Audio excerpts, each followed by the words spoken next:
Okay, here we are starting lecture number 3 for chapter 13.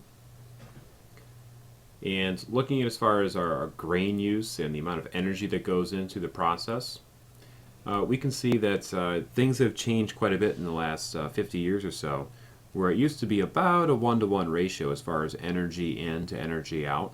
But now we're to the point now where it's a little bit artificial, or actually it's a lot artificial, where it takes 10 units of external energy, which is fossil fuels, going in to produce 1 unit of food energy to put on the table. The problem with that is that it's not sustainable. Fossil fuels are finite. We only have so many of them. So we need to be looking to the future to have some other type of means of supplying an energy or some other process that's going to give us, back to about a 1-to-1 ratio, energy into food out. And the other problem, as we mentioned, is this distance that is 2,400 kilometers it takes from the farm to the plate.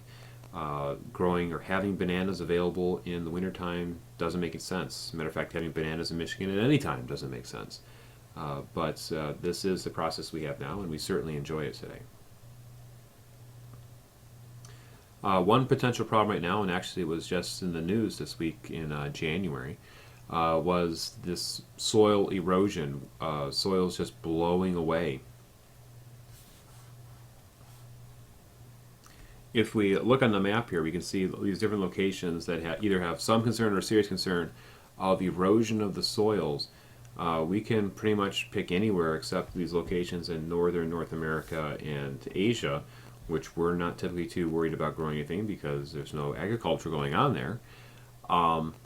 Everywhere has some type of an erosion type problem based upon the processes that we have. We just saw it in the news this week where we're having a lot of erosion or dust storms blowing out of the middle of the country. So aeolian, that's a nice little definition you'll need to keep track of for the test. That is, the process of losing soils by winds, but of course you have what we typically think of as erosion by water as well. Two different types of problems with water, with irrigation. One is the repeated process of irrigation. This water comes from deep below the ground, in which you have a lot of salts that are in there, calcium, magnesium, solids, and such, that the water will evaporate either through simple evaporation or transpiration, leaving the salts at the surface, and over a while this will crust onto the soil and make it very difficult for the plants to grow, and to germinate, and that's obviously a long-term concern. The other problem is this waterlogging, which you're watering the soils and you're raising up the water table, and soils don't grow as well under waterlogged conditions. Both these are a problem. Over here is a nice little picture of what salinization looks like. We just got done doing a lab in class on the problem, so we can see firsthand that as you increase the salinization of the soils, crops don't grow as well. So, sustainable cropping, we won't spend a whole lot of time on this, but we will point out some of the few different types. Intercropping, crop rotation, agroforestry, and contour plowing, which would be like terracing. All of these are ways to prohibit erosion or to lessen the amount of erosion that we could have. And just some nice little pictures of what that would look like. This certainly is not the typical for what we do today. Maybe a little contouring in less developed locations because it's not as industrialized, even though this one over here looks like it's pretty well that way. But the mechanism, the industrial process, really doesn't allow us to do things like intercropping. What this will do is it kind of switches up the nutrients that are removed from the soil all at once. So we aren't necessarily taking the same nutrients out of the soil year after year after year. But the mechanism in which we harvest these plants, it's very difficult to do like an intercropping type system. That was kind of what we mentioned with the crop rotation, is to not have this monoculture system, which is year in and year out removing nutrients from the soil. It helps balance it out. Typically what can be done in crop rotation is in a third year or fourth year or fifth year, you'll do what's called green manuring, in which you'll plant a crop that will harvest nitrogen and such from the atmosphere through nitrogen fixation in the soil, and then you'll just till that material right back into the soil, and you didn't have to fertilize. The plants did it for you, and you till that back into the soil, and nutrients are returned, and you can go back into your cycle of having nutrients back in the soil. More of the same. We'd already mentioned these once. This is a little bit of a repeat. No-till, the advantages of doing that is, again, you're not tilling the soil up or disturbing the soil as much, so it will be better as far as lessening the amount of erosion from the soil. And I guess you could say a negative side to that is in the tilling process, you're introducing oxygen to the soil, so it is somewhat easier to grow plants having the looser soil conditions, but maybe not every year. And this is just an example of one of those in Brazil, and you could pause and take a look at this if you like. Okay, agroecology is just another way of talking about sustainable agriculture. Looking at some of the differences of how we can or used to do this process with organic fertilizer in comparison to chemical commercial substances that we use today. But basically when you're looking at the nutrients we're trying to put into the soil, we're primarily looking at nitrogen, phosphorus, and potassium as these nutrients. So even if you go to the store and you buy some Miracle-Gro, it's going to kind of list the ingredients out for nutrients in those three nutrients.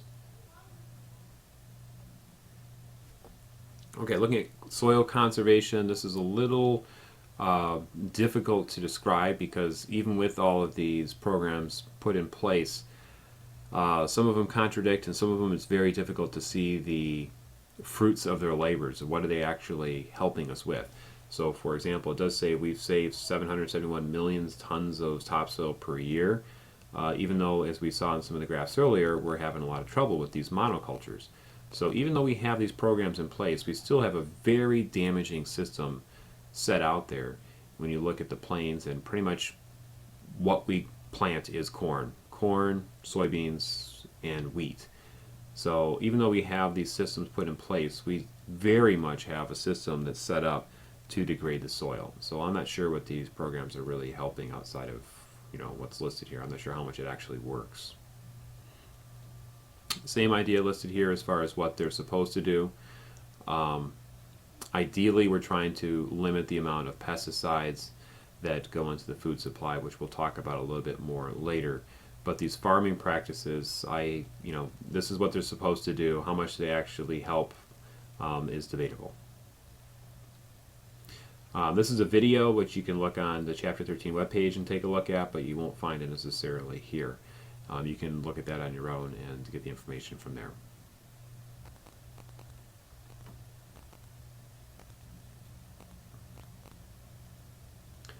Okay, some changing to the practices.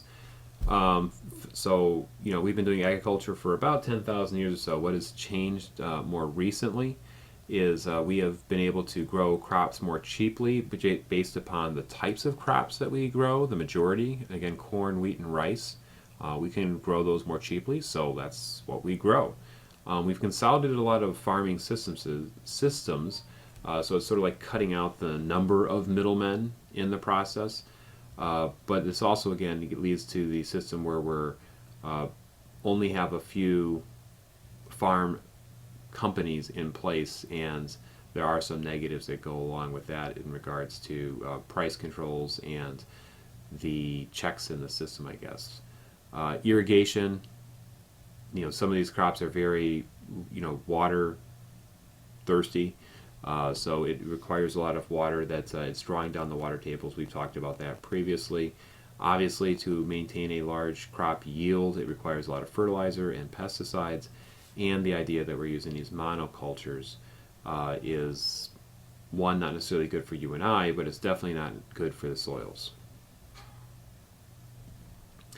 Interesting conversation here. This will be the last slide we'll do here for this lecture, is looking at the grain production. If we just focus on 1960 and beyond, we can see that pretty much it's just continually to go up and up and up and up. The amount of grain we produce every year has continuously gone up.